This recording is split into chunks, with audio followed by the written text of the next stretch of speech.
D'abord, merci Thierry d'être ici encore une fois. Et tu es venu toujours, même dans les années difficiles, des années qui sont derrière nous. Et donc aujourd'hui, on est sur un moment crucial, je pense. Cannes nous a montré beaucoup de bons films, mais un peu partout dans le monde, surtout en Italie, la situation des salles est catastrophique. On a perdu plus ou moins les 60% de spectateurs dans un pays qui déjà avait moins que la moitié de spectateurs de la France. Et donc il y a beaucoup d'inquiétudes et c'est assez évident que les mois à venir, l'automne, l'hiver prochain, sont cruciaux pour le futur du cinéma, parce que s'il n'y aura pas de salles, les cinémas que nous avons connus sera très différent.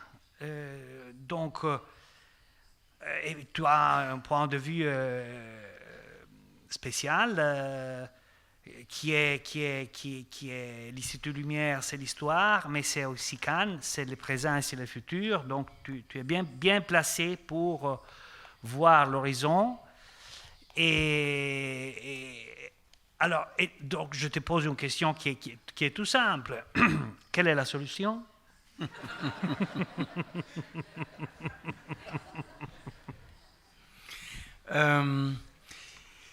Bonjour à tous. D'abord, j'allais dire, je ne suis pas sûr de prononcer le mot Netflix. Alors je le prononce tout de suite, comme ça, c'est fait. Oui, on a fait un beau Cannes. Et c'est pas nous, c'est pas moi qui ai fait un beau Cannes, ou mes équipes et moi-même, c'est tout le monde. Tout le festival, puisque Cannes est un acte collectif. Et on a senti quelque chose qu'on avait déjà senti, comme ici, quand Cinema Ritrovato a eu lieu au mois d'août, Cannes a eu lieu au mois de juillet l'année dernière. On avait senti une atmosphère particulière qui s'est prolongée cette année, c'est-à-dire les gens qui applaudissent juste le logo sur l'écran, c'était au fond la reconnaissance du plaisir que nous avions d'être tous ensemble. Donc c'était l'idée qui revenait très fort après la pandémie de la salle de cinéma.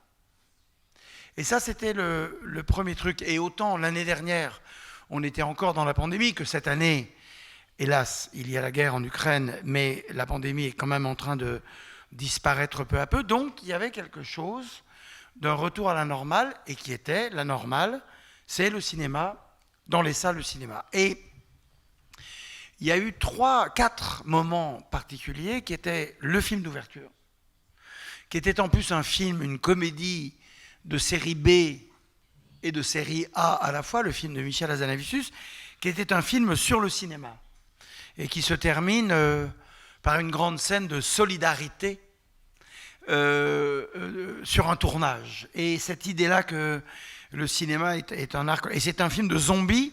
C'était la deuxième fois en 3 ouvertures qu'après le film de Jarmouche, Cannes présentait un film de zombies. Donc on était content de montrer ça au maire de Cannes, au préfet des Alpes-Maritimes, des films de zombies pour montrer que les films de zombies, c'est aussi le cinéma. Le deuxième moment important, et c'était aussi ça pour dire, nous sommes là pour le cinéma. Nous sommes là pour le cinéma. On n'est pas là pour le tapis rouge, on est là pour le cinéma.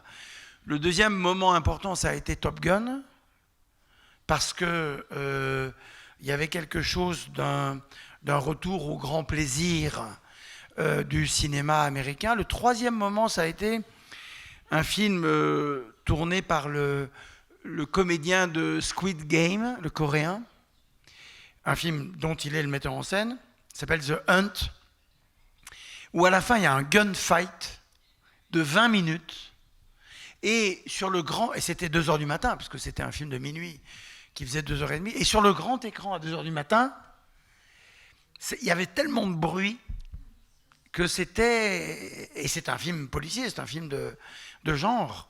Ça aussi, ça a été un grand moment de sortir à 2 h du matin sur la Croisette avec ce sentiment-là. Et le 4e, c'était Elvis, de Baz Luhrmann, qui est un très bon film. Et ça a été un concert de rock, toute la projection. Donc une interaction entre l'écran, l'œuvre, les acteurs, Tom Hanks qui était là, et la foule. Et ça, c'est la salle de cinéma. Voilà. Et Elvis, on s'est dit ça, que s'il y avait un endroit sur Terre où il fallait être ce soir-là, c'était là. C'était dans cette salle pour voir ce film-là. Et puis évidemment, il y avait beaucoup d'autres films. Donc, faire un beau festival, c'est bien, mais ça n'est pas suffisant. On est content, on a fait un beau festival. Mais juste après, les entrées, même en France, étaient encore fragiles. Et donc la vraie question, c'est comment les festivals, toi ici, et vous, vous êtes quelques-uns à vous occuper de festivals, comment est-ce qu'on peut transformer le succès d'un événement de 10 jours, 2 semaines, en quelque chose de 52 semaines, de toute une année, où les gens auront envie de retourner. On a appris beaucoup de choses pendant la pandémie. On a vu se perdre beaucoup de choses. On a vu arriver très fortement, et on l'a dit l'année dernière, ou il y a 2 ans, c'est pas seulement le succès des plateformes, un succès mérité. Les plateformes, Netflix, fait du très bon travail pour le cinéma, avec du cinéma. Et quand Netflix, pendant la pandémie en France, a acheté à MK2 les films de Truffaut, les films de Chabrol, quelques films de Godard, la télévision française publique a dit « Mais, et nous alors ?» Il fallait avoir l'idée. Après, ils l'ont fait. C'était une très belle idée de la part de Netflix. D'abord, ils avaient besoin de nourrir leur antenne, de montrer du cinéma classique. Bon. Et donc, la solution, on va voir, mais le diagnostic, il est là. Il faut qu'il y ait un lien entre le succès d'un événement et le cinéma tous les jours. L'industrie mondiale, depuis 1920, en gros, repose sur 2 piliers, la presse et les salles. Et ce sont ces 2 piliers-là qui sont aujourd'hui extrêmement fragiles. Viens, mais elle amène des bouteilles parce que du coup, je voulais commencer comme ça, parce que j'amène toujours un cadeau à Gianluca. Et depuis 2 jours, on oublie de remettre le cadeau. Alors, je vais remettre le cadeau là. À Gianluca, à David et à l'équipe. Et à Elena. Des bouteilles de... C'est un vin qu'on avait bu avec Gianluca à Paris. Tu vois, le Parallèle 45. Ça fait du bien. C'est du Côte-du-Rhône. Et c'est assez politiquement incorrect de parler avec des bouteilles de vin sur la table. Voilà. Alors, je me souviens la première fois que Aki est venu à Bologne, très très jeune, et il a dit, d'accord, on fait une conférence de presse, on était dans l'ancienne salle de la Cinéteca, mais je vais 12 briquets de bière. Oui. 12. Et il les a bu toutes pendant la conférence de presse, et chaque fois qu'il en terminait une, il faisait boum et 12. Non, nous, on ne va pas les boire. Mais on va, voilà.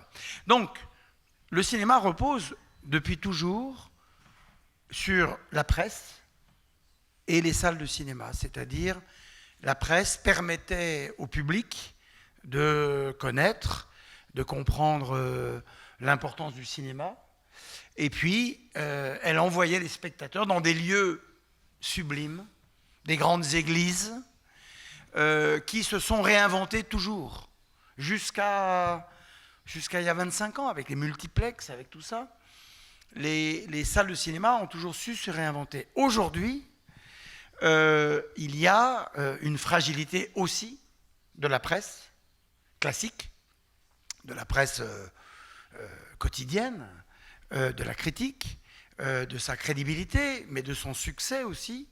Et il y a aussi, dans certains pays, pas tellement en France, mais quand même, je crois que j'avais dit l'an dernier que quand je parle avec Quentin Tarantino, qui est en train d'écrire un très beau livre sur sa cinéphilie, je lui dis, tu es trop pessimiste parce que tu es américain, mais je suis trop optimiste parce que je suis français.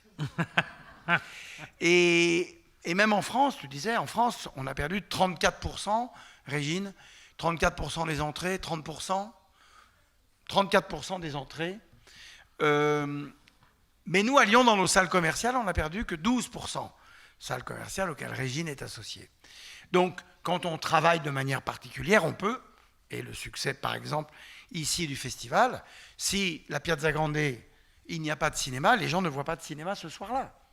Et ils voient du cinéma pendant tout l'été parce qu'il y a une offre, que le cinéma est un métier de l'offre.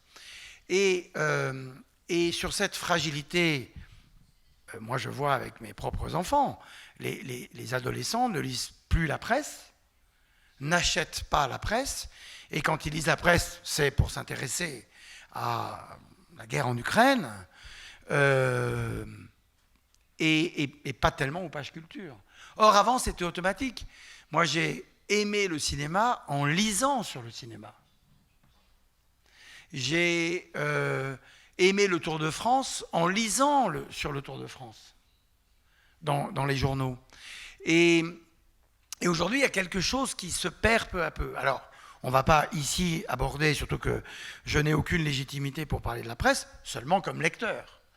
Et je pense que comme lecteur, la presse, en France, tous les journaux appartiennent à des milliardaires. Toi, tu appartiens à un milliardaire ? Pas vraiment. Nous non plus, on n'appartient pas à des milliardaires. Vous appartenez à des milliardaires. Alain Carador, on ne sait pas d'où vient ton argent. C'est toi qui es milliardaire. Les journaux indépendants, en France, indépendants, appartiennent à des milliardaires. Libération appartient à un milliardaire. Le Monde appartient à un milliardaire. Le Parisien appartient à un milliardaire. Et je ne dis pas que les milliardaires en question influencent les journaux, pas du tout même. Il n'y a aucune interaction. Mais ça veut dire qu'à un moment, les journaux n'ont plus été capables, ou la société n'était plus capable, de leur permettre de vivre en toute indépendance, par leur succès. Tavernier disait toujours qu'il y avait un truc marrant, c'est qu'on lisait dans la presse que le cinéma allait mourir. Non mais il y a du vin. Oui, mais... Que le cinéma allait mourir. Et il disait, on lisait dans des journaux que le cinéma allait mourir, dans des journaux qui sont morts.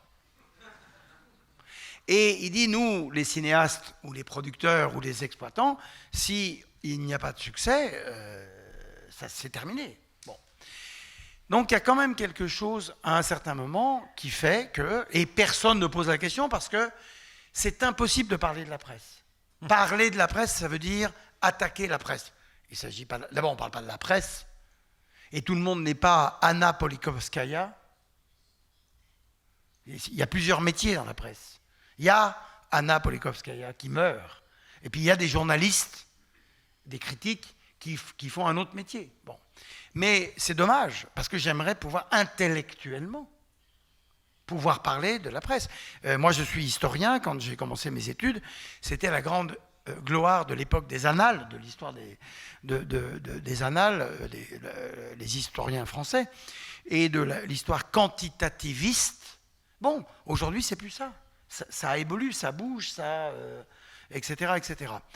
La presse, aujourd'hui, n'a plus d'influence sur le public. Donc, c'est un problème qu'il faut se poser.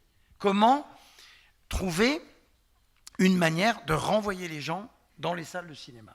Avant, c'était la critique. Et toi, moi, nous tous, on a lu la critique. Moi, je suis le plus fort, je connais l'histoire de la critique par cœur. J'ai même commencé ma carrière comme ça, en étudiant l'histoire de Positif, qui est né à Lyon. Et à l'époque, personne ne s'intéressait à l'histoire de la cinéphilie. Même les bouquins de Debec sur les cahiers sont arrivés après. Donc je connais tout ça par cœur, et je pense que c'est très, très, très, très, très important. Et on sait évidemment la gloire qu'a été la naissance des revues en France à la fin des années 40 et au début des années 50.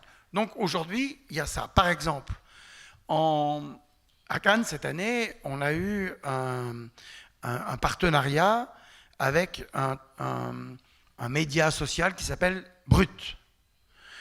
Brut fait des vidéos. Ils ont fait 100 vidéos par jour. 100. Ils en ont fait 1000 pendant tout le festival. Ils ont fait 447 millions de vues. Alors, ils étaient partenaires, ils pouvaient avoir accès, alors que l'année dernière, ils n'étaient pas partenaires, ils avaient fait 40 millions de vues, ce qui est ridicule. Là, 447 millions de vues, bon, c'est moins que TikTok. TikTok, c'est 2 milliards de vues sur Cannes. Alors, ça compte pas, c'est des petites interactions d'adolescents, mais quand même, ça expose le festival. Et exposer le festival, c'est exposer le cinéma. Et c'est ça, parce que 447 millions de vues, et Libération, qui n'a rien aimé de tout le festival, rien, qui a prévenu, qui a dit tout ce que vous aimerez, on va détester, tout ce que vous allez détester, on va aimer. Libération. Pourquoi pas? L'esprit Libé. Pourquoi pas? Mais on est en 2022, on n'est pas en 1983. Les gens de Libération, vous savez, dans certains dîners à Cannes, il ne faut pas le mettre sur les Twitter, ça, hein, ils ne venaient pas à certains dîners parce qu'ils avaient peur de se faire taper dessus par des producteurs ou des metteurs en scène. Tellement ils étaient méchants. Or, la méchanceté, je ne parle pas d'un débat intellectuel et d'un désaccord, d'une dispute, ça c'est bien. La méchanceté, et notre ami Francesco Rosi, a été victime de ça. La méchanceté n'apporte rien. Ça rapporte que 447 millions de vues sur Brut et Libération chaque jour, 15 000 exemplaires. Donc, et Christian Jeune, qui travaille avec moi à Cannes, était, je crois, le dernier à acheter encore tous les matins Libération. Et plus depuis un an. Voilà, donc, on doit se poser des questions. Ça, c'était les journaux. Les journaux, et j'ai ces débats avec Vincent Paul Boncourt ici, qui dit c'est utile. C'est utile, en plus de tout ce que lui fait, c'est utile, mais il a une politique de newsletter, une politique d'interaction directe avec, et tout le monde le fait, avec les spectateurs, qui est très efficace aussi. Et bien sûr qu'on est heureux d'avoir des papiers dans la presse, mais il y a quelque chose qui s'est perdu. Et Paolo Branco me disait il n'y a pas longtemps que il ne faut pas croire que les films de Manuel de Oliveira, en France dans les années 80, au moment de la grande gloire de Oliveira, et corrige-moi Régine, que Oliveira faisait 200 000, 300 000 entrées. Pas du tout. Il faisait 30 000, 15 000 entrées, mais tout le monde en parlait. Donc les journaux en parlaient. Et il y avait... un journal parlait à ses lecteurs et c'était une interaction permanente. Je ne sais pas dans les autres pays, et ici la Repubblica est née en même temps que Libération, El País en Espagne est né en même temps que Libération, je crois qu'ils sont meilleurs. Bon, c'est un autre débat intellectuel de la manière dont Libération a souhaité s'inscrire dans une certaine histoire cinéphile française et dans un certain choix de dire nos amis, nos ennemis. Et donc de préférer jouer dans le paradoxe permanent. On disait toujours avec Bertrand, oh, on aurait dû être portugais. Et je lui disais toujours, pourquoi tu ne mets pas Mathieu Amalric dans tes films? Parce qu'à un moment, tous les films avec Mathieu étaient bien notés dans Libération. C'était automatique. Non, mais moi, je voudrais fonder à Lyon l'Observatoire international des comportements cinéphiles. Non, mais je crois que ça fait partie de la vie intellectuelle. Et monsieur le professeur Freiling, ici, peut en témoigner. Lui qui porte très haut le cinéma et le western italien dans les hautes sphères de l'université anglaise, que c'est des sujets importants, le cinéma. Et aujourd'hui, le discours sur le cinéma est aussi un sujet important. Ça s'efface. Ça, c'est face. Je veux dire, si quelqu'un veut savoir l'ambiance de ce qu'était au Cahier du cinéma ou à Positif dans les années 50, il y a Jean-Luc Godard, 92 ans, et Bernard Charder, 92 ans. Et voilà, ils étaient là en 53, 51 pour les Cahiers, 52 pour Positif, dans les années 53, 54, 55. Moi, j'ai connu Ado Kirou. Je n'ai pas connu Truffaut, mais Truffaut et Kirou, ils se disputaient beaucoup. Bon. Donc tout ça était important. Il y a quelque chose qui fait que le cinéma, notre cinéma à nous tous, a perdu de son magistère social, de son importance symbolique. Quand on a fait, toi et moi, une discussion chez Frédéric Bonneau à la Cinémathèque au sujet du cinéma muet, ils ont montré une vidéo de Jacques Ledoux. Parce que Ledoux avait décidé à Bruxelles de montrer tous les jours des films muets, issus de ses collections.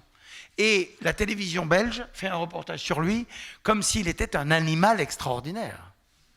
Alors il y avait ce caractère incroyablement sympathique de la part du journaliste de « expliquez-nous », parce que Ledoux était quelqu'un d'extraordinaire. Et aujourd'hui, ça n'est plus extraordinaire. C'est-à-dire que si on décide de montrer du cinéma muet tous les jours, ouais, ok. Tout est dans tout. Il n'y a même plus ce qui fait que quand on a tous commencé, qu'on était cinéphiles, on était regardés comme des gens bizarres et comme des gens ayant une maladie, la cinéphilie, qui est une maladie, c'est comme un nom de maladie. Aujourd'hui, il n'y a même plus ça. Donc, et c'est pour ça qu'on avait fait, tu te souviens, cette discussion, en disant la victoire du classique, c'est aussi sa défaite. Le cinéma classique est partout, donc il est partout banalisé. Et le cinéma n'a plus, dans les journaux aujourd'hui, l'importance qu'il doit avoir. Ça, c'est le premier point. C'est un point dont il est, hélas, pas possible de parler. Il y a eu en France des polémiques. Patrice Lecomte avait lancé une polémique pour essayer de savoir pourquoi. Claude Sautet, je le raconte dans le livre que je publie en mois de septembre sur Bertrand Tavernier. Claude disait, c'est marrant quand même, Libération, c'est des gens qu'on a aidés, on a financés, et on adorait, c'était notre famille intellectuelle. Et un jour, on l'ouvre et hop, on s'aperçoit qu'on est le grand ennemi. Et donc, ça serait intéressant de parler de ça. Et moi, c'est mes amis, pas la nouvelle génération, je ne les connais pas, mais Gérard Lefort, Séguret, tous ces gens-là, c'est des copains. Et Gérard Lefort, qui est l'absolue modernité. Il a écrit un livre sur Cannes, de souvenirs. Et qu'est-ce qu'il dit dans ses souvenirs? Il dit « c'était mieux avant ». Donc, elle est où la modernité? C'est la chanson de Brel. Les bourgeois sont comme des cochons, tout ça. Enfin, après, on devient soi-même bourgeois. Donc, il y a ça. Le deuxième pilier où on s'appuyait, c'était les salles de cinéma. Et les salles de cinéma, jusqu'à il y a l'invention des multiplexes ou la réinvention des multiplexes, ont toujours su se remettre en question. L'invention du scope, les grands écrans, etc. Les salles d'arrêt-essai avec un bar. Dans les années 70, je parle de Paris ou de Lyon, les petites salles, il y avait quelque chose d'une automaticité qui venait de nos grands-parents. Moi, j'ai jamais terminé ma thèse, mais ma thèse avait comme sujet une histoire sociale du cinéma. Les gens me racontaient, ils disaient, mon père, quand il allait au cinéma, il changeait son bleu de travail. Son uniforme de travail, il mettait un bleu de travail neuf. Et les gens allaient au cinéma le dimanche, ils payaient leur place, et après ils disaient, au fait, on va voir quoi? Ils ne savaient pas. Ils allaient au cinéma. Et ils prenaient le film qu'on leur proposait. Parce que c'était la seule façon d'avoir de la fiction, qu'on vous raconte des histoires. Et aujourd'hui, il y a quelque chose qui s'est évidemment un peu évanoui, beaucoup à cause de la pandémie, mais c'est beaucoup trop tôt pour faire une analyse. La pandémie a duré 2 ans, on ne va pas régler ça en 2 mois, on va régler ça en 2 ans. au moins. Donc on verra bien, et même les chiffres un peu catastrophiques de cet hiver, il faut avoir du courage parce que ça va recommencer. Moi, je suis sûr qu'à partir du mois de septembre, ça va aller déjà beaucoup mieux. Et il y a aussi, pour parler des solutions, il y a une solution aussi très importante, c'est les artistes. Le cinéma va s'en sortir par les films. C'est les films qui vont recréer le désir, dès lors que ces films sont uniquement au cinéma, mais après on va parler quand même de la chronologie des médias, les films sont quand même ce qui motive le déplacement de quelqu'un au cinéma.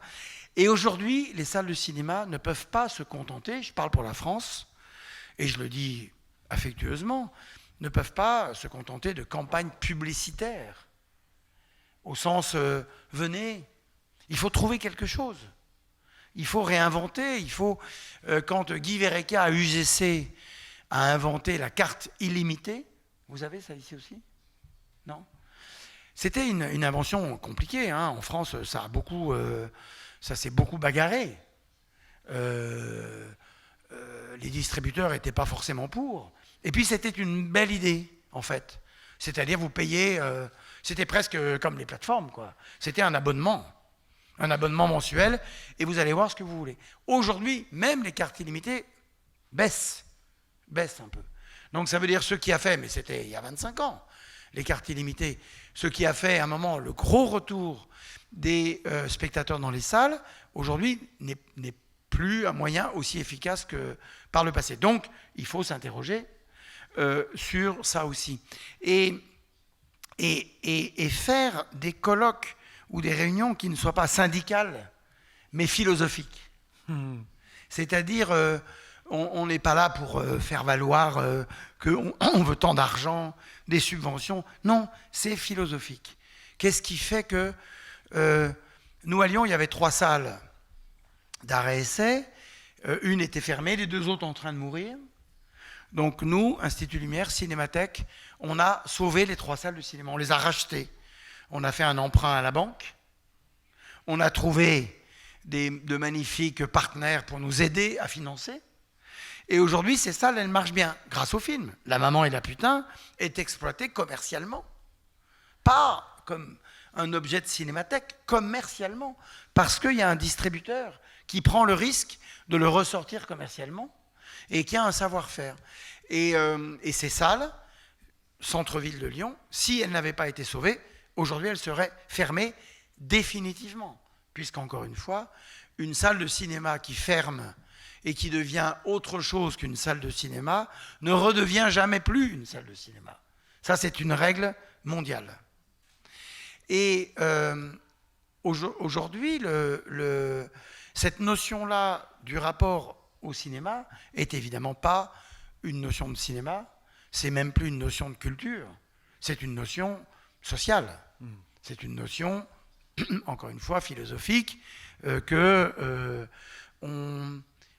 quand on était jeunes cinéphiles, on avait des copains, on allait au cinéma ensemble, puis peu à peu, nos chemins se sont séparés. On est allé voir les films de Pasolini, de Bertolucci, ou de Scorsese. Et les copains, ils continuaient à aller voir du cinéma commercial. Parce qu'ils trouvaient que c'était du cinéma difficile, intello. Bon, tout n'était pas difficile. Mais il y avait parfois des choses difficiles, et ça faisait partie de la construction intellectuelle de notre statut de spectateur. Aujourd'hui, il y a quelque chose, on pourrait dire encouragé par l'esprit de l'époque et encouragé par ce que Bruno Patino, le patron d'Arte, a écrit un essai qui s'appelle la civilisation du poisson rouge.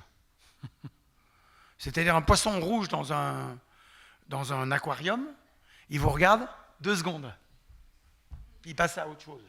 Et il dit, nous sommes tous des poissons rouges, on s'intéresse aux choses 10 secondes. Et donc on ne s'intéresse plus à rien. Aussi parce qu'on est en 2022, que l'histoire du cinéma, quand on montre Nosferatu, c'était il y a 100 ans. Quand tu as commencé ici à Bologne, 100 ans après, on était en 2002. Et 100 ans après 2002, c'était 1902. Le cinéma, c'était pas grand-chose. 1922, ça commence à devenir sérieux. Donc depuis, il y a eu beaucoup de films. Et donc, la perte d'influence de la presse, ça n'est pas négatif de dire ça, c'est une constatation technique, mécanique, statistique, arithmétique. Et le fait que les gens aient moins l'habitude d'aller en salle, parce que les salles ont besoin d'argent, elles en ont eu beaucoup en France pendant la pandémie. Mais Italie aussi. Hein? En Italie aussi. 162 millions en France. Vas-y. Non, peut-être un peu moins. Un peu moins.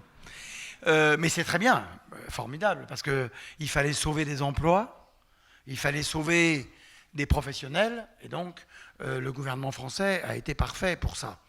Mais il faut aussi réfléchir à la réinvention intellectuelle, sociale des salles de cinéma, qui l'ont fait beaucoup, encore une fois, elles se sont beaucoup réinventées.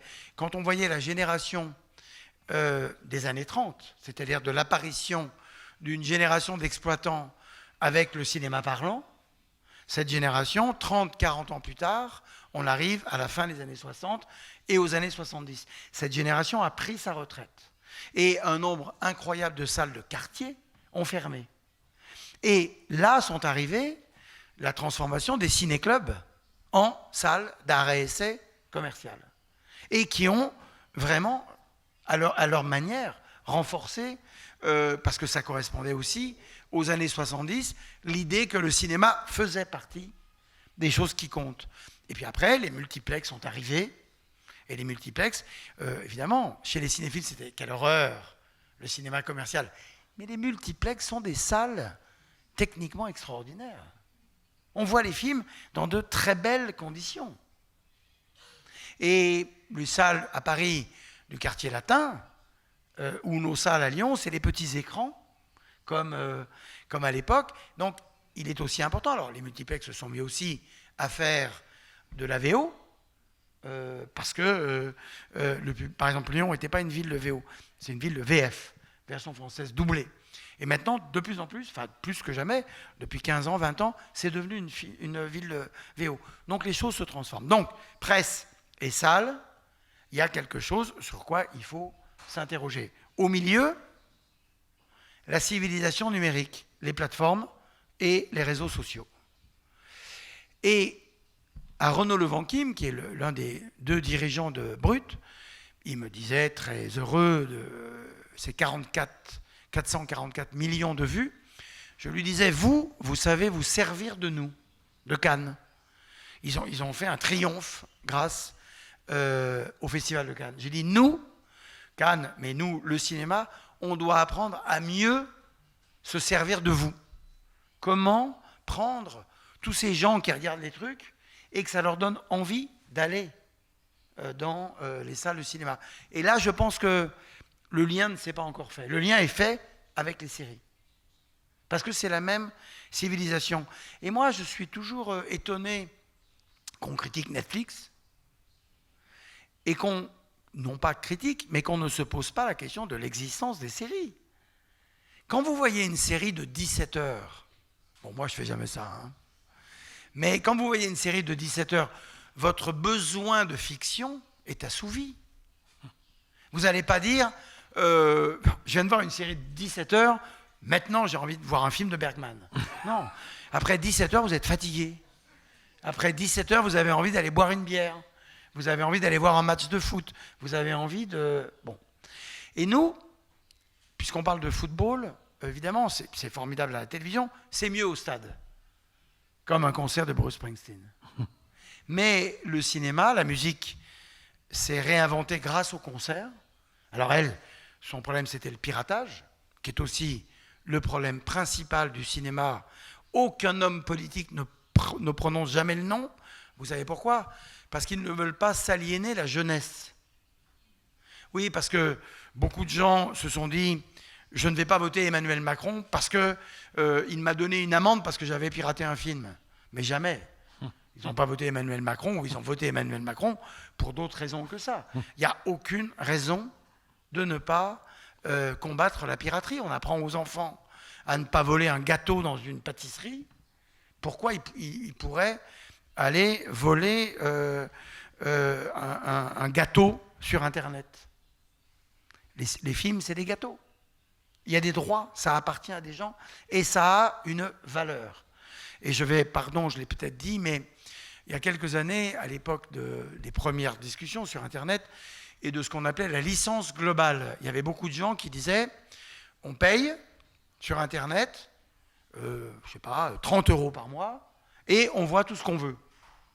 Et il y avait des grandes discussions, on rencontre de l'ARP à Beaune. Et le maire de Beaune avait déposé devant l'Assemblée nationale quelque chose qui ressemblait à ça. Licence globale, on met un peu d'argent et après on regarde tout ce qu'on veut. Et Pascal Regard, qui est le patron de la SACD, le délégué général de la SACD, a dit « c'est une très bonne idée et je voudrais qu'on l'applique au vin. J'arrive à Beaune, je paye 30 € et je vais dans les caves et je prends toutes les bouteilles que je veux. » Donc tout le monde avait dit ben oui, c'est exactement la même chose. Donc il y a quelque chose d'un mépris politique industriel, anti-cinéma, alors que le cinéma, je ne sais plus, c'est 2 milliards.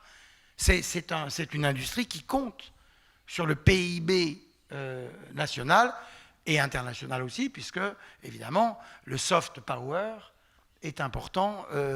Hollywood le sait, les États-Unis le savent mieux que personne. Donc il y a aussi, au milieu de tout ça, quelque chose qui est la déculturation. Les pizzas et les séries, ça va ensemble. Les pizzas, les séries et les esclaves modernes, noirs, sans papier, en vélo, électrique maintenant parfois, qui vous amènent les pizzas. Et on parle de cette société-là face à une société qui était celle de « je sors de chez moi et je vais au cinéma ». Évidemment, je ne suis pas en train de dire « c'était mieux avant », je suis en train de dire que ça existe encore. Et que le procès en modernité, qui était toujours la manière facile de dire ça, ça ne va plus maintenant, parce que les chiffres sont là. Donc la question n'est pas « c'était mieux avant ». Parfois c'est mieux avant, et parfois c'est pas mieux avant. Et parfois c'est mieux maintenant, et parfois c'est pas mieux maintenant. La question c'est qu'est-ce qui est mieux, qu'est-ce qui n'est pas mieux. C'est pas avant ou après. Dans un monde, surtout en France et surtout chez les intellectuels, où moi je reste à Roland Barthes, qui était lui, évidemment, l'emblème absolu de la modernité, et qui à un moment a dit, un jour, je résume, un jour je me suis levé le matin et il ne m'est plus apparu important d'être moderne. Et il y avait ce mot de Borges que citait Giannoli. Il dit « Quand je vois une œuvre, je me demande si un jour elle méritera d'être classique. » Et il faut s'interroger là-dessus en direct. Et donc, on est là avec une génération, pas une génération, disons, un état de la société où la curiosité ne domine plus, où c'est le symbole de... On va au restaurant là où il y a une file d'attente. On va voir un film que les gens attendent. C'est que ça doit être bien, si tout le monde va voir ça. Alors que nous, on a été élevés sur ne pas parler des mêmes choses. Si on parle beaucoup de Renoir, on a parlé beaucoup de Renoir. Alors parlons de Grémillon. Alors parlons du Vivier, puisque du Vivier n'est pas aimé. Bon. Et c'était quelque chose en historien. Après, moi j'aime beaucoup Renoir, évidemment. Et aujourd'hui, il y a ce truc-là en plein milieu, et dont, en effet, les plateformes se sont emparées, c'est-à-dire un cinéma qui n'est plus produit, qui n'a plus de succès dans les salles, mais avec des gens bourrés de talent, plein d'idées, puisqu'aujourd'hui, les séries ont redonné une importance énorme au métier de scénariste, qui était le métier détesté par une partie de la critique française, puisque la critique absolue était de dire « c'est un film de scénariste ». Jean-Pierre Améris disait qu'il y avait eu un film comme ça. Le film est trop bien scénarisé. Et qu'est-ce que c'est qu'un film trop bien scénarisé ? C'est quand même un... Bon. Alors, c'est des petits effets comme ça. Mais les films de Truffaut étaient bien scénarisés, quand même. Il me semble.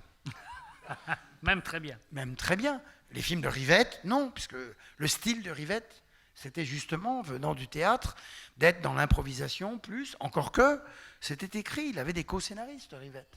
Bon. Et donc, il y a quelque chose aujourd'hui, donc je n'ai pas la solution, mais je dirais que le débat doit commencer. Et je ne suis pas sûr qu'il commence au-delà de la dispute immédiate. Par exemple, moi à Cannes, ça ne m'est pas possible de parler de Netflix. C'est pas possible. Nous avons essayé avec Pierre Lescure, à nouveau cette année, devant le conseil d'administration, de dire, on a invité Netflix il y a 5 ans, puis on nous a demandé de ne plus inviter Netflix, on a obéi, pourquoi pas, moi j'ai un conseil d'administration, c'est normal, je me soumets à ces décisions démocratiques, et puis là on est revenu en disant 5 ans plus tard, peut-être qu'il faut reparler de tout ça, et on nous a ressorti le même discours qu'il y a 5 ans. Or, Netflix et les autres ne sont plus les mêmes qu'il y a 5 ans. Comme vous savez, Netflix commence un peu à avoir des petits problèmes. Netflix, ce que moi j'ai toujours dit, même si le Reed Hastings avait eu des paroles malheureuses pour les salles, Netflix n'est pas contre les salles. Simplement, est-ce que, puisqu'on parle de 1922, est-ce qu'on est comme en 1922 ? Non. Le monde change, le monde bouge. Moi, je crois qu'en travaillant, en dialoguant avec des gens dont le rapport au cinéma n'est pas discutable, est-ce qu'en dialoguant, on ne peut pas réfléchir à ce que ça va devenir ? Il y a des gens qui, quoi qu'il arrive, ne retourneront pas au cinéma. Ils ne savent plus faire. Quand je parlais du public populaire qui allait au cinéma le dimanche après-midi, tous, nous connaissons des gens, nos voisins, ils ne vont pas au cinéma. Ils ne savent plus sortir de chez eux, payer, c'est où, c'est comment. Ils ne font pas. Donc, ils n'iront pas voir les films. Et il y a des gens, nous, on n'attendra pas 6 mois, 1 an pour voir les films. On veut y aller tout de suite. Qui n'a pas vu Elvis, là ? Non. Et donc, on est dans cet entre-deux. Et vous savez aussi qu'aujourd'hui, la France, par exemple, un film sort, il est exploité autant qu'il peut, mais s'il ne peut pas plus de 2 semaines, il est exploité 2 semaines. Et après, on ne le retrouve sur les premiers supports de diffusion que 6 mois plus tard, ou 4 mois maintenant. Qu'est-ce qui se passe à partir de la 2e semaine et 3 mois ? Il se passe quoi ? La piraterie. Et oui, parce que si quelqu'un vous dit « T'as pas vu ce film ?» Eh ben non, j'ai raté, j'ai pas pu. Oh, c'était génial. Le soir, vous arrivez, et les enfants, ils savent faire. Hein. Ils trouvent n'importe quel film, n'importe où. Comme il n'y a pas de pédagogie publique, pas répressive, éducative sur la piraterie, là, il y a un truc de 3 mois où les gens peuvent y aller tranquillement et pirater. Alors, ce n'est pas les films de Bergman qu'ils piratent, évidemment. Le jour, c'est ce que disait Tarantino quand il était président du jury, on avait fait un colloque à Cannes sur la piraterie. Et on avait dit, Quentin, tu es président, ça serait bien d'ouvrir le truc. Et il avait dit, alors, je voudrais commencer en disant, c'est génial la piraterie, j'ai pu voir plein de films que je ne pouvais pas voir sinon. Ne dis pas des choses pareilles, fait pourquoi ? Et Jia Zhangke, en Chine, dit aussi qu'il a fait son éducation cinéphile grâce au marché noir du DVD, enfin, pas noir d'ailleurs, qui était complètement public, jusqu'au jeu de Pékin. On pouvait trouver moi, j'avais acheté un coffret formidable, les 50 palmes d'or. C'est un coffret qui n'existe pas en France, parce qu'il y a des problèmes de droit. Et les Chinois, 50 palmes d'or. Sauf l'année 83, je crois, et il ne devait pas avoir la palme d'or, il avait dit, le sacrifice de Tarkovsky, palme d'or. Sacrifice, c'est pas palme d'or. Mais il avait mis palme d'or, comme ça, ils avaient 50 palmes d'or. Et j'étais arrivé à l'aéroport à Roissy, et j'avais peur, parce que j'avais peur de me faire attraper par les douanes. il aurait dit, il y a le mec de Cannes, il fait du trafic de, il fait du trafic de DVD pirates. Bon, mais donc il y a un moment où il est vrai, et c'est une question que moi-même je balayais quand les gens disaient, oui, mais le cinéma c'est cher ou on n'a pas ce qu'on veut, alors on va pirater. Bon, il faut entendre ça. Je ne dis pas qu'il faut accepter. Je dis qu'il faut entendre la question des tarifs. Les plateformes, à combien c'est maintenant 10 euros, 10 dollars par mois, en moyenne. Bon, une plateforme pour 10 dollars par mois, c'est évident que ça pose la question du coût du cinéma. Je ne dis pas que ça la résout. Je ne dis pas qu'il faut faire... Mais il faut bien qu'on se parle de ça, calmement. Même pour finir par dire, nous avons les arguments pour dire que non, 10, 12 euros ou 7 euros si on est abonné, le cinéma, ça n'est pas cher, car le grand écran, Elvis sur grand écran, c'est formidable. Bon. Cette pédagogie-là n'est pas faite. Et pour continuer sur la chronologie des médias, il y a des gens, donc, nous, on n'attendra pas, on veut voir les films tout de suite. Et si on veut voir les films tout de suite, il faut permettre de resserrer tout ça. Et je terminerai en disant que la France, dont gentiment tu disais en ouvrant que c'est un pays qui reste fort avec 2 fois plus de fréquentation qu'en Italie, oui, et il est important de redire que c'est parce qu'il y a des salles, c'est parce qu'il y a des syndicats, c'est parce qu'il y a une défense corporatiste très forte, même quand elle est contre moi à Cannes. Moi, je fais mon métier. Je travaille sur les films, les artistes. Et je dis, pourquoi je n'ai pas pu montrer Blonde d'Andrew Dominique? Je l'ai vu il y a 1 an et demi, moi, Blonde. Très beau. Ou le film de Inarritu, etc. C'est les œuvres qui nous intéressent. Le Festival de Cannes n'est pas soumis à la chronologie des médias. Mais c'est pas grave. On a des disputes, on a...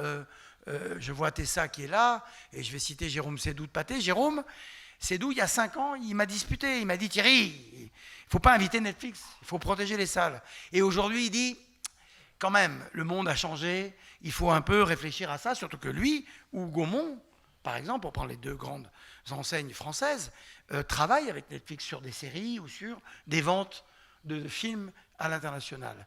Et le dialogue permet toujours tout, et ça permettrait ça. Mais la France est forte grâce à des lois. N'empêche que ces lois sont aussi contraignantes. L'Italie, qui est le Far West, spaghetti, l'Italie a des lois moins fortes que la nôtre. Il y a moins de contraintes. La chronologie des médias, ce n'est pas la loi, c'est un truc industriel, économique, quoi. Oui, mais c'est évidemment, même en Italie, il y a une énorme discussion sur Je sais, mais justement, puisque tu vas être mis violemment en cause, ou violemment en valeur, brillamment en valeur. En France, on ne peut faire aucune expérience, parce que sinon, tout le monde vous tombe dessus. Donc on ne peut pas. Nous, à Lyon, on montre les films Netflix de manière événementielle. Marty Scorsese est venu montrer The Irishman. Alfonso était venu montrer Roma. Jane Campion, l'année dernière, est venue montrer son film, et Maggie Gyllenhaal, et Rebecca Hall, etc. Et on a fait, à un moment, la semaine Netflix, avec Don't Look Up, et avec tout ça. On s'est fait insulter par les syndicats d'exploitants et commerciaux et d'arrêt essai. Et moi, je dis, mais non, regardez, Netflix, ils ont envie du grand écran. Et nous, on va dire,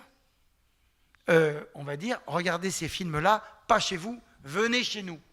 Puisqu'en ce moment, on a un problème, les gens ne viennent pas dans les salles, ou viennent moins.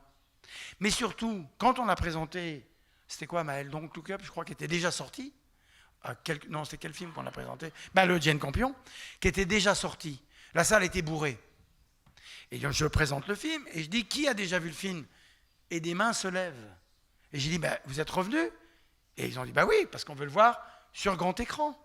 Et en effet, le film de Jane n'est pas le même, ce grand western large n'est pas le même sur petit ou sur grand écran. Bon. Mais toi, tu as sorti dans tes salles, ici, le film de Paolo Sorrentino, qu'on avait montré d'ailleurs aussi à Lyon, et le film de Jane Campion. Et donc en Italie, pays où peut-être la contrainte juridique est moins forte, ils ont pu faire une expérience qui était de sortir un peu avant. Hein, il y a eu 15 jours de Paolo. 3 semaines. 3 semaines. Sorti en salle de Hand of God, le film de Paolo Sorrentino. 3 semaines après sur Netflix. 3 semaines. La moyenne, Régine, tu me corriges, la moyenne d'un film dans les salles françaises, paraît-il, serait de 17 jours. Alors, il y en a qui restent 1 mois et demi, bien sûr, et il y en a qui restent 1 semaine. Mais 3 semaines, c'est rare les films qui sont là encore après 3 semaines. Donc, la question, c'est 3 semaines, puis Netflix, puis tu m'as dit que même après que le film était sur Netflix, les gens continuaient de venir le voir dans les salles. Donc, tout à coup, la France, le plus grand pays du monde, la modernité, tout ce que vous voulez, on était comme ça, alors que les Italiens pouvaient faire une expérience incroyablement d'innovation, une expérience anthropologique, parce qu'on parle de ça. Il s'agit de philosophie, de culture, mais il s'agit véritablement aujourd'hui de comment nous nous comportons pour sauver ce que nous aimons par-dessus tout, le cinéma. Et au milieu de tout ça, et je terminerai vraiment là-dessus, il ne s'agit pas de faire, puisque les Américains ont compris eux-mêmes que ce n'était pas la solution, le day and date, c'est-à-dire la sortie simultanée entre cinéma et plateforme, parce que ça encourage le piratage, parce que tout simplement, ils sont tellement forts que tout de suite, bon, mais que 3 semaines, moi je pense 3 mois pour la France, parce qu'il faut qu'on s'habitue à ça, il faut repenser ça. Donc, les salles disent quoi? Et elles n'ont pas tort. Elles disent, oui, mais si les gens savent que dans 3 mois, ils ont le film à la télévision, ils ne vont pas venir dans nos salles. Et bien justement, c'est là où on recommence tout. On est en 1945. On reconstruit le monde. D'ailleurs, on reconstruit le monde après une pandémie et quelques guerres. Et en 1945, relisez les papiers de Camus, et la culture faisait partie des instruments de reconstruction du monde. Et aujourd'hui, dans la campagne présidentielle française et la campagne pour les députés, le mot culture n'a jamais été prononcé. Pas seulement le cinéma, même la littérature, la musique, jamais, jamais, jamais. Et jamais un journaliste pour dire, vous ne pourriez pas un peu parler de culture? Jamais un journaliste qui va dire, on va faire une émission, alors évidemment, si, France Culture, etc. Il y en a quand même qui l'ont fait, je ne veux pas faire des généralités, mais globalement, dans la campagne, ça n'a pas été présent. Et Sarkozy avait arrêté tout ce que Jack Lang avait mis en place, pas complètement tout, mais une grande partie, des programmes éducatifs à l'école, etc., qui faisaient que, j'avais parlé de ça avec Nanni Moretti, l'année de Une séparation, le film de Farhadi, en Italie, 10 000 entrées, en France, 1 million d'entrées. Et il m'avait dit, comment vous faites? Comment vous faites? Qu'est-ce qui se passe? Pourquoi, à une frontière commune, nous, on est comme ça, et vous, vous êtes comme ça? Parce qu'il y a une histoire culturelle, cinéphilique. Il y a l'histoire de la cinéphilie des années 50, mais en Italie, vous avez aussi une histoire très glorieuse. Au départ, on voulait parler de ça avec Gianluca.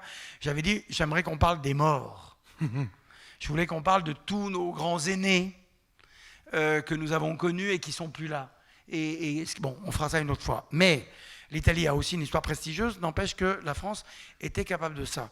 Et aujourd'hui, il ne faut pas qu'en France, il faut plutôt qu'on regarde l'expérience qui vient de se faire en Italie ou celle qui se fait aux États-Unis. Sur Sunset Boulevard, vous n'avez plus une seule publicité pour un film. Les studios, sur les billboards de Sunset Boulevard, n'achètent plus de publicité pour les films. Les publicités ne sont prises que par les plateformes pour des séries. Pourquoi pas? Mais si on accepte la défaite, on va perdre. Et si on n'accepte pas d'essayer de réfléchir aux armes qui nous permettront de gagner, donc on esquisse, non pas la solution, j'ai aucune leçon à donner ni solution à proposer toute faite, mais il y a quand même quelque chose d'une société, d'une civilisation actuelle, numérique, dont il faut qu'on tire le meilleur, et le meilleur des leçons pour continuer à travailler aussi bien qu'avant. Et je terminerai en disant qu'il y a une dernière chose liée à quelles sont les solutions, c'est le cinéma classique. C'est-à-dire que nous, le cinéma classique, nous tous ici, les gens ne viennent pas spontanément. On est obligé d'aller les chercher dans nos lieux, dans nos cinémathèques. Pour avoir du succès, il faut penser à des choses. Donc on revient à la question des salles. J'étais il n'y a pas très longtemps au festival d'Annecy, qui est un merveilleux festival d'animation, le plus grand festival d'animation du monde. Mais l'animation en ce moment, il y a un travail fou, il y a des étudiants, les studios américains viennent à Paris parce qu'il y a les Gobelins, à Lyon parce qu'il y a l'école Émile Cole, et il y a vraiment du travail, et c'est une activité folle au cinéma et en télévision, plateforme. Donc il suffit d'ouvrir les portes et tout le monde vient. Nous, tu le sais, il ne suffit pas d'ouvrir les portes et tout le monde vient. Il faut aller chercher, il faut aller pédagogiser, il faut aller réentreprendre à aimer, comme hier soir, le film de Charles Vanel, Dans la nuit, tout à coup, grosse découverte, parce que déjà, premièrement, un film inconnu. Donc, les gens de la littérature n'ont jamais abandonné ça. La maman et la putain, Céline en librairie. Voilà, un inédit de Céline en librairie, qui est un énorme succès d'édition. Ça tient debout en ce moment tous les libraires français.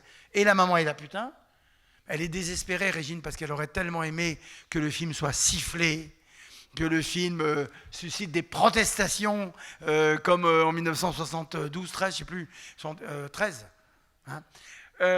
Et non, parce que les gens adorent le film, parce que c'est une grande œuvre. Bon. Sauf ma femme.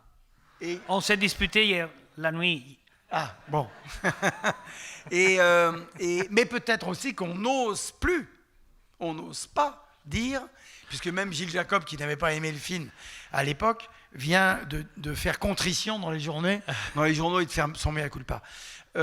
Donc, il y a quelque chose dans un entre-deux où nous, les instruments du cinéma classique à Lyon, à l'Institut Lumière, on n'a pas perdu 1 seul % des entrées sur 21-22 par rapport à 18-19. Et avec 2 mois sur le cinéma français classique, noir et blanc. Donc, il y a aussi là, je crois, des solutions qui peuvent venir des gens.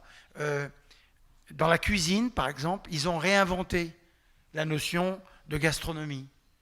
Quand ils inventent le bistronomie, de chefs, d'étoiles, de jeunes chefs, de lieux différents. Bon, le cinéma doit aussi, mais pour ça, il faut laisser la créativité. Tout n'est pas lié à des concepts, disons, corporatistes qui viennent, en plus, qui sont tirés d'un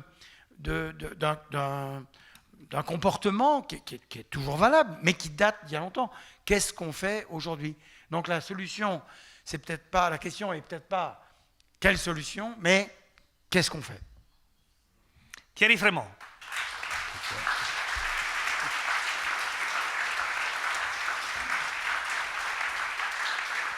On a fini.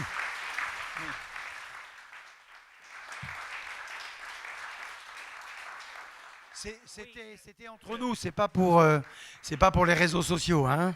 C'est entre nous. Les prochaines années, je vais te demander seulement quelles, parce que les temps, sinon, c'est pas suffisant. Juste quelques mots. Alors, merci pour la passion, la culture, la passion, qui est toujours. Tu as une énergie passionnée qui est toujours la même, et ça, c'est pas évident. Merci pour beaucoup d'idées que tu as lancées, l'idée qu'on doit reprendre des choses du passé, mais surtout il faut tout inventer. Et on a besoin d'une grande créativité maintenant. Et je trouve génial que tu dis je n'ai pas de solution, parce que tu es dans la position pour dire moi je sais. Et donc être humble, je trouve formidable. Et pour revenir à des choses que tu as dit, moi, je pense, on va le faire pendant l'été sur le grand écran de la Piazza. On va montrer 3 chefs-d'œuvre produits par les plateformes. Macbeth, produit par Apple TV, par Apple, Thunderbar par Amazon et Power of the Dog par Netflix. Et on va les montrer sur le grand écran parce que c'est des grands films. Et je suis sûr que pour le public, ce sera une découverte absolue pouvoir voir ces 3 grands films sur le grand écran de la Piazza en version originale.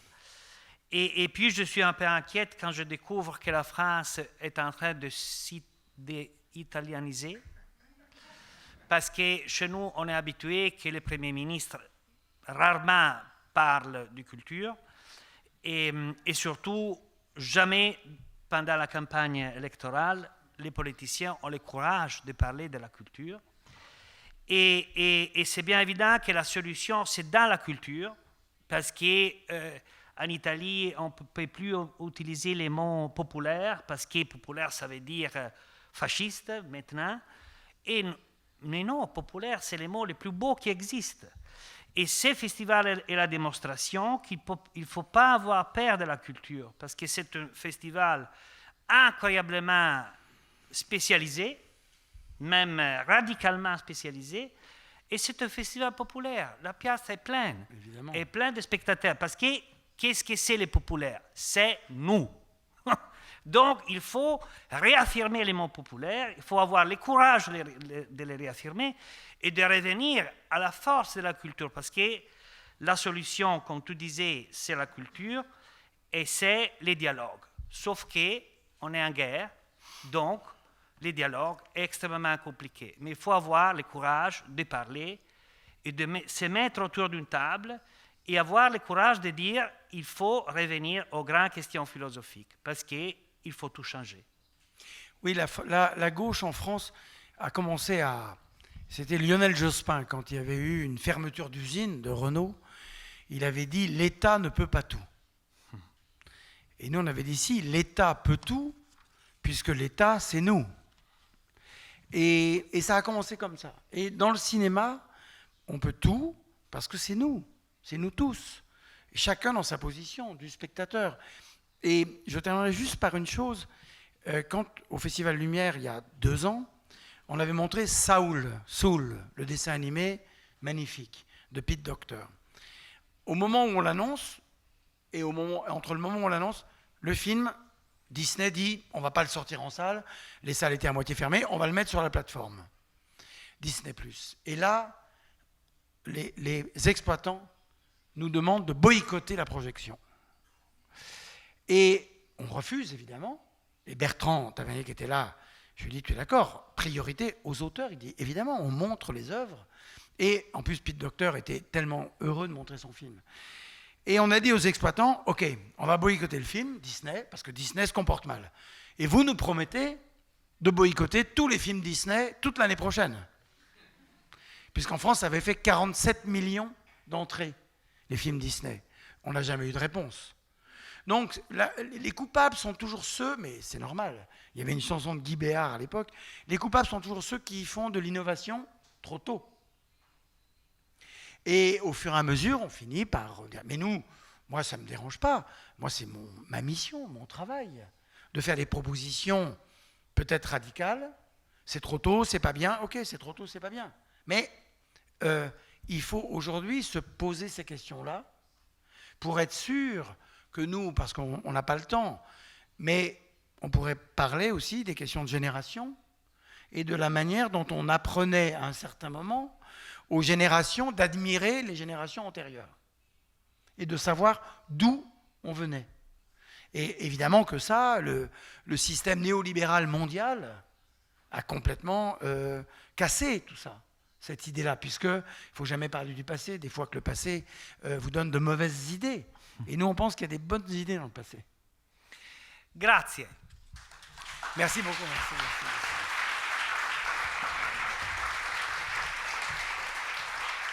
Et maintenant, du Côte-du-Rhône. J'espère qu'on est beaucoup.